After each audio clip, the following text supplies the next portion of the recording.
Praise the lord. Welcome to showers of blessing. దేవుని కృపలో భద్రపరచబడి నూతన దినంలో ప్రవేశించాం. ఈనాటి దేవుని వాగ్దానం, నీ గాయములను మాన్పెదెను, I will heal the of thy wounds. యెర్మీయా గ్రంథం 30వ అధ్యాయం 17వ వచనం.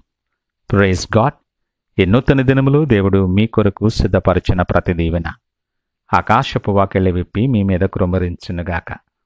మరి ఒక నూతన దినాన్ని ఆరంభిస్తున్న నేపథ్యంలో ప్రేమ కలిగిన వాగ్దానము ద్వారా దేవుడు మనల్ని దర్శిస్తున్నాడు. గాయపడ్డం మనందరికీ ఎరిగినటువంటి అనుభవమే.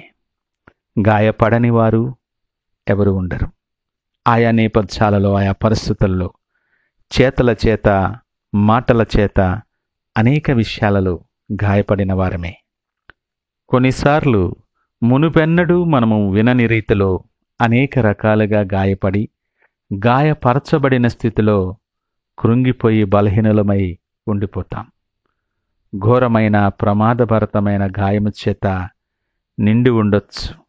ఆత్మీయముగా, శారీరకముగా, మానసికంగా కూడా అంతా బాగుంది అని అనుకుంటాం. కానీ లోపల మాత్రం శారీరకమైన గాయం, సామాజికమైనటువంటి గాయం, మానసికమైనటువంటి గాయముల చేత కొట్టబడి, కట్టబడి, తృణీకరించబడి, నిస్సత్తువగా మూలుగుచూ ఉన్న పరిస్థితుల్లో, దీనస్థితిలో మనము కాలం వెళ్ళదీస్తూ ఉండొచ్చు. గాయము బాగు చేయవారెవరూ లేరు అన్న ఆలోచన ఇంకనూ కృంగదీస్తుంది. సహాయపడాలని ఆశ ఉన్నవారు కూడా ఉండుండొచ్చు, కానీ రాలేని పరిస్థితి వారి చుట్టూ ఉండొచ్చు.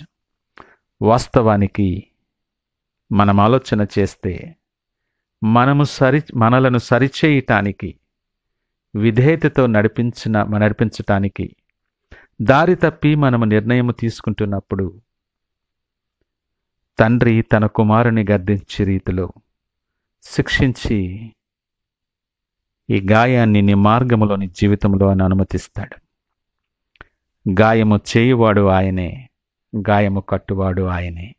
ఈ పరిస్థితులు ఎందుకు వచ్చాయి నా మార్గంలో అని నువ్వు ఆలోచన చేస్తున్నావేమో. ఆయన అనుమతి లేకుండా ఏది నీ జీవితంలోనికి రాదు. నీ బాధ, నీ వేదన, నువ్వు ఉన్నటువంటి నిస్సత్తువ కలిగి కృంగిపోతున్న స్థితి ఆయనకు కనుమరుగై లేదు. సమస్తము ఎరిగిన దేవుడు. ప్రభా, ఎందుకు ఈ పరిస్థితి నాకు అని నీ ప్రశ్న అయితే, నిన్ను సరిచేయటానికి, విధేయతతో నడిపించటానికి, మరింతగా నిన్ను ఫలింపచేయటానికి ఈ మార్గము గుండా నువ్వు నడుచుట ఆవశ్యకమని దేవుడు ఎంచి దాన్ని అనుమతించాడని జ్ఞాపకము చేసుకో. గాయముతో నీవు ఇప్పుడు బలహీనుడవై ఉండొచ్చు. నీ ప్రతి గాయమును, నీ శారీరకమైనటువంటి గాయాన్ని, మానసికమైనటువంటి గాయాన్ని, సామాజిక పరముగా నువ్వు కలిగినటువంటి గాయాన్ని ఆయన కట్టువాడు. వాటన్నిటినీ ఆయన మాన్పువాడు. ధైర్యము తెచ్చుకో. నీవంటే ఆయనకి ఎంతో ప్రేమ. నీవు మంచిగా ఉండాలని, నీకు హృదయపూర్వకముగా విచారమునైనను బాధనైనను కలుగు చేయని దేవుడు ఆయన. నిన్ను గాయముల నుండి స్వస్థపరచబడటానికి ఆయన గాయపరచబడ్డాడు. నిన్ను ధనవంతుడిగా చెయ్యటానికి ఆయన నీ నిమిత్తము దరిద్రుడాయాడు. పాపము నుండి రక్షించటానికి ఆయన తన రక్తాన్ని చిందించాడు. నిన్ను జీవింప చేయటానికి ఆయన తన ప్రాణాన్ని ఇచ్చాడు.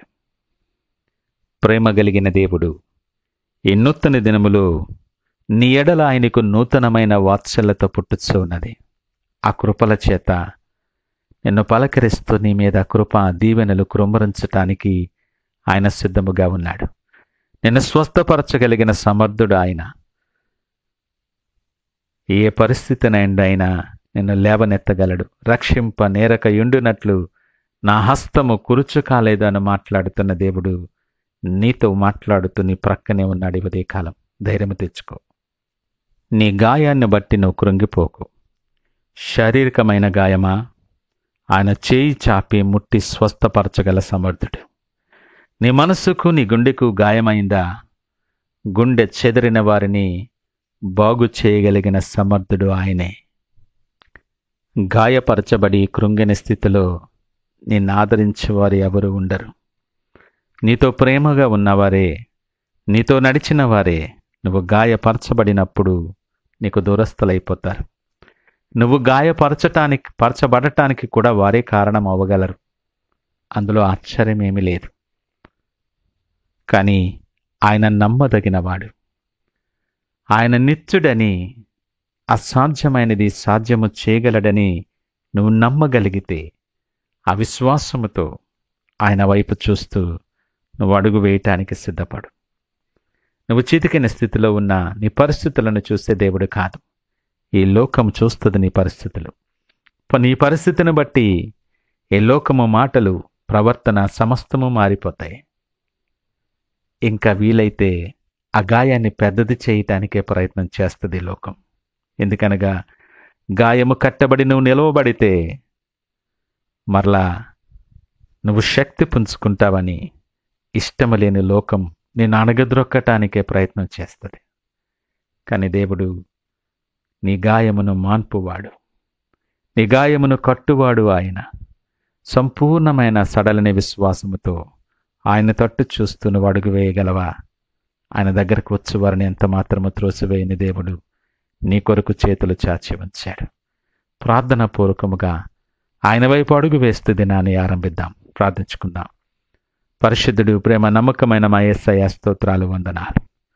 ఈ ఉదయకాలం నీ మాటలు మాకు ధైర్యాన్ని, ఆదరణను కలుగు చేశాయి. నిజమే ప్రభువా, అనేకమైన గాయాల చేత కొట్టబడి నిస్సత్తువుతో బలహీనులమైన నేపథ్యములో మా గాయములను మాన్పి మమ్మలను లేపి నిలవబెట్టి సంపూర్ణులుగా, బలవంతులుగా చేయగలిగిన సమర్థుడువని మీకు వందనాలు.